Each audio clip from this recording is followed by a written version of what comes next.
নমস্কাৰ আস্থা ক্ৰিয়েশ্যনৰ নতুন এটা ভিডিঅ'ৰ মাজলৈ আপোনালোক সকলোকে পোনপ্ৰথমে স্বাগতম জনাইছোঁ। আজিৰ এই ভিডিঅ'টিৰ জৰিয়তে বাস্তুশাস্ত্ৰৰ কেইটামান বিশেষ টিপছ আপোনালোকৰ লগত আলোচনা কৰিম। আশা কৰিছোঁ আপোনালোকে ভিডিঅ'টি চাই নিশ্চয়কৈ ভাল পাব। তেনেহ'লে অকণমানো পলম নকৰি বলক আজিৰ এই ভিডিঅ'টিৰ মাজলৈ আগবাঢ়ো। ভিডিঅ'টিৰ আৰম্ভণিতে কৈ দিওঁ, নিতৌ এনেধৰণৰ নতুন আপডেটসমূহৰ বাবে আমাৰ চেনেলটি যদিহে এতিয়াও ছাবস্ক্ৰাইব কৰি লোৱা নাই তেনেহ'লে প্লিজ চেনেলটি ছাবস্ক্ৰাইব কৰি কাষতে থকা বেল আইকনটো প্ৰেছ কৰি ল'ব। সকলোৰে লগত নিশ্চয় এটা সময়ত বা আনটো সময়ত এনেকুৱা হৈছে যে ৰাস্তাত খোজকাঢ়ি গৈ থকাৰ অৱস্থাত হঠাতে টকা বিচাৰি পায়। বহুতে এই টকা কেতিয়াবা তুলি লৈ কোনোবা দুখীয়া মানুহক দান দিয়ে আৰু কিছুমানে তেনেকৈয়ে থৈ দিয়ে। কিন্তু এই টকাক লৈ একাংশ লোক এতিয়াও বিভ্ৰান্তিত হৈ থকা দেখা পোৱা যায় যে তেওঁলোকে সেই টকাখিনি কি কৰিব নে খৰচ কৰিব ইত্যাদি। ইয়াৰ ইংগিত কি হ'ব পাৰে সেই বিষয়ে আজিৰ এই ভিডিঅ'টিৰ জৰিয়তে আলোচনা কৰিম।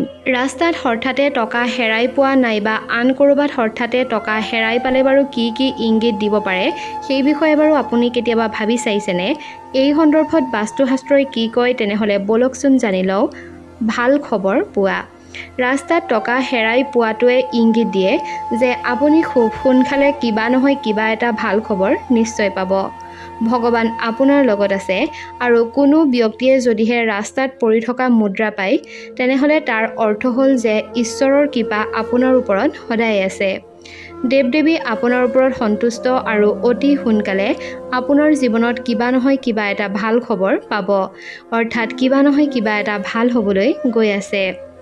দ্বিতীয়তে আছে উন্নতৰ দিশলৈ আঙুলিয়াই দিয়ে।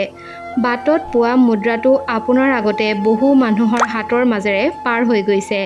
গতিকে সেই মুদ্ৰাত সেই মানুহবোৰৰ কিছু শক্তি আছে। ই এটা ধনাত্মক শক্তিৰ দৰে কাম কৰে। যদিহে আপুনি এই মুদ্ৰাটো আপোনাৰ লগত ৰাখে তেনেহ'লে আপোনাৰ অগ্ৰগতিৰ সম্ভাৱনা আছে। ৰাতিপুৱাই যদিহে কোনো ব্যক্তিয়ে হঠাতে ৰাস্তাত পৰি থকা পইচা পায় তেনেহ'লে তাক শুভকামনাৰ চিন বুলি গণ্য কৰা হয়। ইয়াৰ ফলস্বৰূপে সেই ব্যক্তিজনৰ অগ্ৰগতি হয়। গতিকে এই ধন সদায় লগত ৰাখিব লাগে। বাটত পোৱা মুদ্ৰাটোৱে ইংগিত দিয়ে যে আপোনাৰ জীৱনত সোনকালে কিবা নহয় কিবা এটা ভাল কাম নিশ্চয়কৈ হ'ব। যিকোনো নতুন কাম আৰম্ভ কৰিব পাৰে নাইবা আপোনাৰ চাকৰিটোৰ ক্ষেত্ৰতেই কিবা পদোন্নতিও পাব পাৰে। পইচা ভৰ্তি পাৰ্চ পোৱা মানুহে সেইসকল লোকে পূৰ্বপুৰুষৰ সম্পত্তি পোৱাৰো সম্ভাৱনা থাকে। ইয়াৰ লগতে ই আপোনাৰ জীৱনলৈ সুখ আহিব বুলিও সূচাই দিয়ে। বাটত পৰি থকা টকা পোৱাটোৱে মা লক্ষ্মীয়ে আপোনাৰ ওপৰত সন্তুষ্ট হোৱাৰো ইংগিত দিয়ে। সেইবাবেই হঠাৎ টকা পাব পাৰি আৰু মা লক্ষ্মীৰ কৃপাত আপুনি কেতিয়াও টকাৰ অভাৱৰ সন্মুখীন নহ'ব। বন্ধু-বান্ধৱীসকল, এইকেইটাই আছিল ৰাস্তাত টকা হেৰাই পোৱাৰ কেইটামান ভাল আৰু বেয়া সংকেত।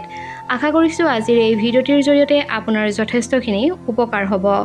যদিহে ভিডিঅ'টি চাই ভাল পালে তেনেহ'লে ভিডিঅ'টোত লাইক আৰু কমেণ্ট কৰাৰ লগতে আপোনাৰ আপোনসকলৰ মাজত অনুগ্ৰহ কৰি ভিডিঅ'টো শ্বেয়াৰ কৰি দিবলৈ নাপাহৰিব।